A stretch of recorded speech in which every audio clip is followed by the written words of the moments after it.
c'est Gladys, j'espère que vous allez bien. Alors aujourd'hui on se retrouve dans une vidéo battle entre deux produits. Donc comme vous avez pu le remarquer dans le titre, on va comparer la Silisponge, donc qui est une éponge à maquillage en silicone, et on va la comparer avec le Beauty Blender, voilà, qui est mon éponge favorite pour appliquer le fond de teint. Franchement c'est tuerie ce truc. Je pense que vous n'êtes pas sans savoir que la Silisponge, donc de la marque Silidrop, fait le buzz en ce moment. Voilà, on n'entend parler que de ça, on en voit partout, Instagram, YouTube, etc. Faut savoir que moi je ne l'ai absolument pas reçu avec la marque, je ne l'ai pas non plus acheté. C'est une amie tout simplement qui me l'a donné étant donné qu'elle n'aimait pas du tout le résultat. Donc je trouve ça plutôt cool, comme ça moi je vais pouvoir tester. Mais du coup je n'ai pas de code promo pour vous. Je suis désolée, mais je pense qu'avec le nombre de revues entre les youtubeuses beauté, les fit girls et les personnages de télé-réalité, vous allez sûrement trouver un code promo quelque part. Avant de commencer et pour éviter les quelques petits commentaires qui pourraient éventuellement arriver, je sais qu'Enjoy Phoenix a fait la même vidéo, voilà, le truc c'est que moi ça fait quand même quelques semaines que j'y pense, mais je ne suis pas youtubeuse professionnelle, donc j'ai un petit peu autre chose à foutre de ma vie que de passer mon temps à faire des vidéos, ce qui fait que je ne suis pas tout le temps au taquet, mais je ne pense pas que vous serez choqués de voir des vidéos identiques sur la YouTube sphère, voilà. Bon, trêve de blabla, on va commencer tout de suite le test. Donc tout d'abord, qu'est-ce que la Silidrop? Apparemment c'est une éponge révolutionnaire qui sert à appliquer son fond de teint et qui est en silicone. Donc c'est vrai que ça peut avoir beaucoup d'aspects positifs que je vous donnerai du coup à la fin. Aspect positif, aspect négatif. Je n'ai encore jamais testé cette éponge, voilà, je voulais le faire en direct avec vous parce que ça m'intriguait. Du coup, ce qu'on va faire, c'est que je vais diviser mon visage en deux. Je vais faire cette partie-là, c'est la plus éclairée, hein, je suis désolée, ma fenêtre est sur ma gauche. Je vais faire cette partie-là avec la Silidrop et je vais faire mon côté droit du coup avec ma Beauty Blender et je vais utiliser mon fond de teint habituel. Donc là, c'est le All Nighter de chez Urban Decay.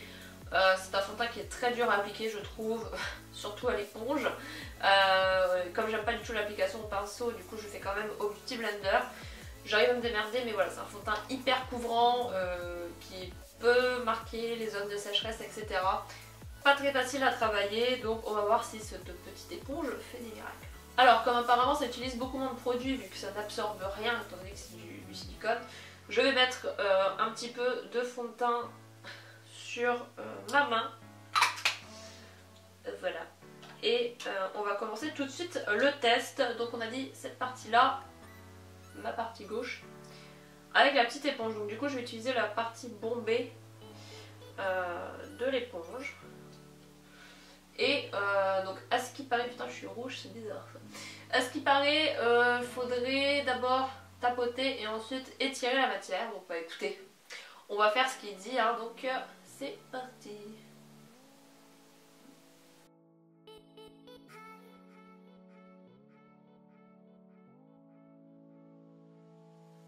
Donc c'est vrai qu'au niveau de l'arête du nez c'est un petit peu compliqué on va dire, mais je pense qu'il y a quand même moyen de s'en sortir. Donc je tapote, je tapote.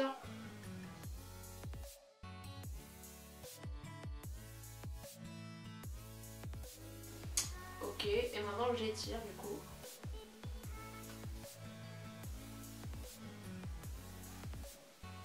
Donc voilà pour mon côté gauche.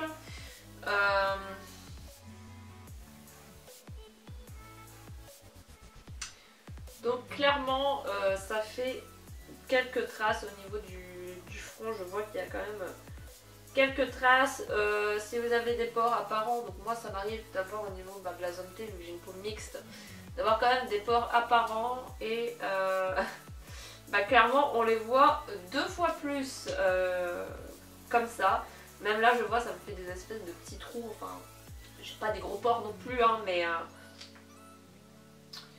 ouais c'est moyen. Ouais, ça fait vraiment ressortir tous les pores de la peau, les petits points noirs que vous pouvez avoir. Alors là je vais vous dire ça va être la fête. Ceci dit, au niveau des traces, j'en ai eu un petit peu sur le front, mais je trouve que c'est pas non plus catastrophique, du moins pour ça. Au niveau du nez, ben, un peu plus compliqué. au niveau du pli du nez. Ouais, je suis pas très fan pour le moment, donc je vais appliquer mon fond de teint du coup au Beauty Blender de l'autre côté et on va voir la différence.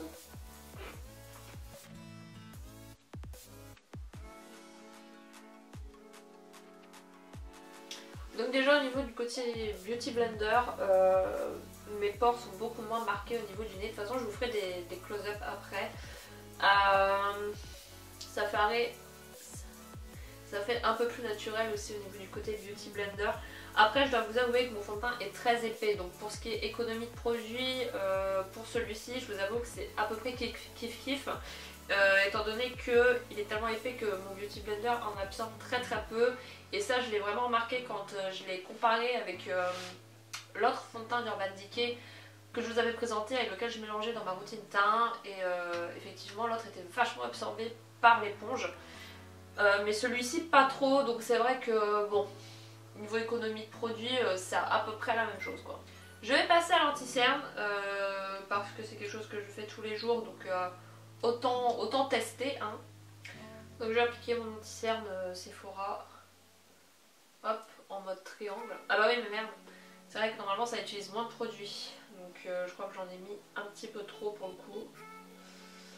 Bon, on va voir, ça c'est l'habitude en fait. Donc là je sais pas trop comment on fait, je pense qu'on va plier un petit peu l'éponge, histoire d'avoir quelque chose de plus précis, si possible.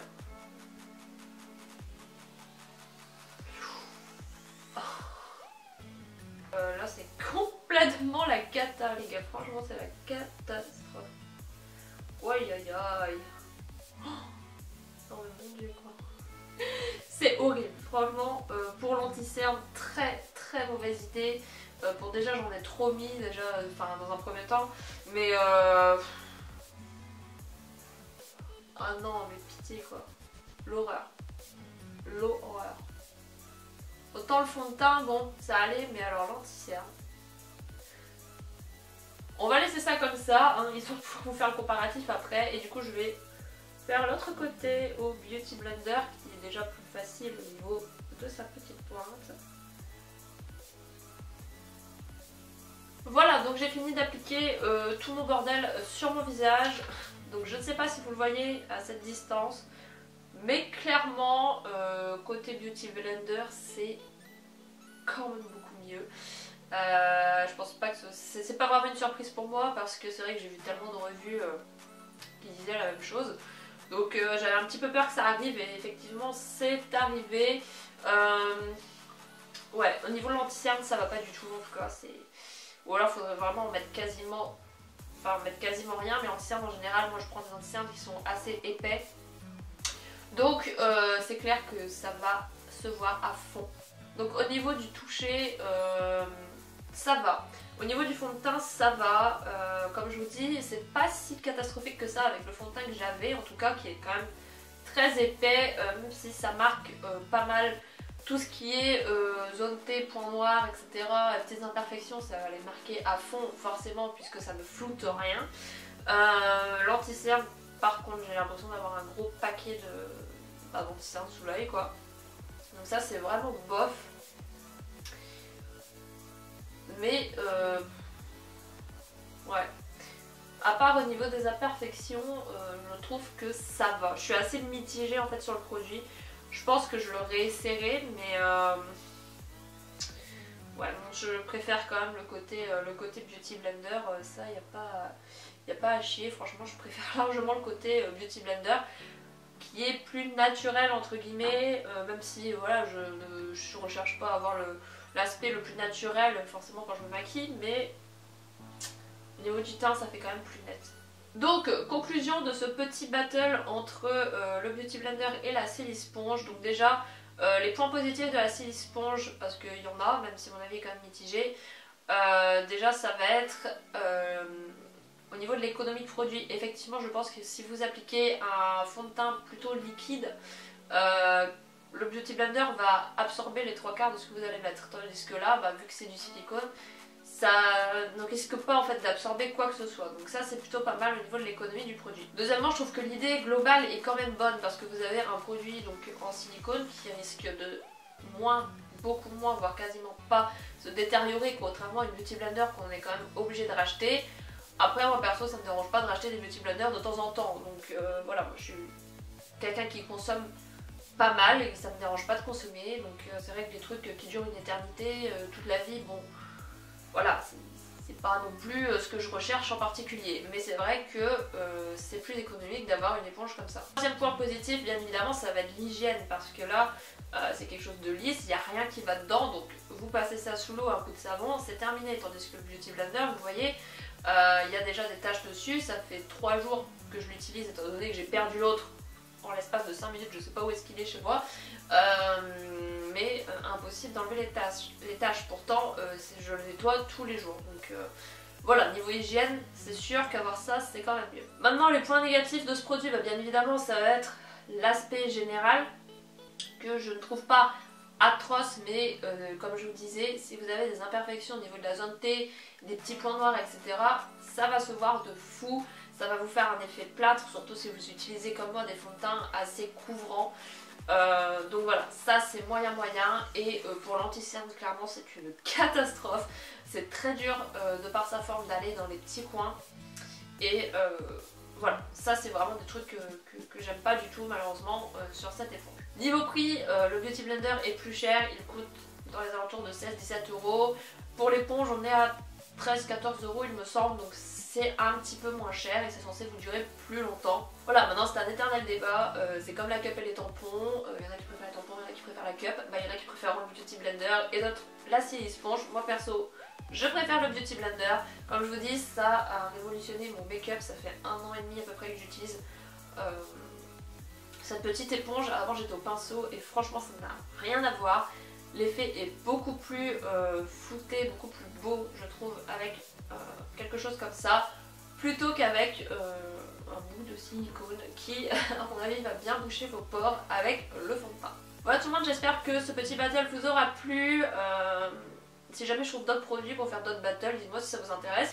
Donc comme je vous dis, je ne suis pas du tout en partenariat avec cette marque, c'est juste pour le plaisir que j'ai testé finalement, puisqu'on me l'a donné, et voilà, j'espère que cette vidéo vous aura plu. Si vous avez testé la Silly Sponge, n'hésitez pas à me donner votre avis du coup sur le produit, et quant à moi, je vous fais des bisous et je vous dis à la prochaine. Ciao.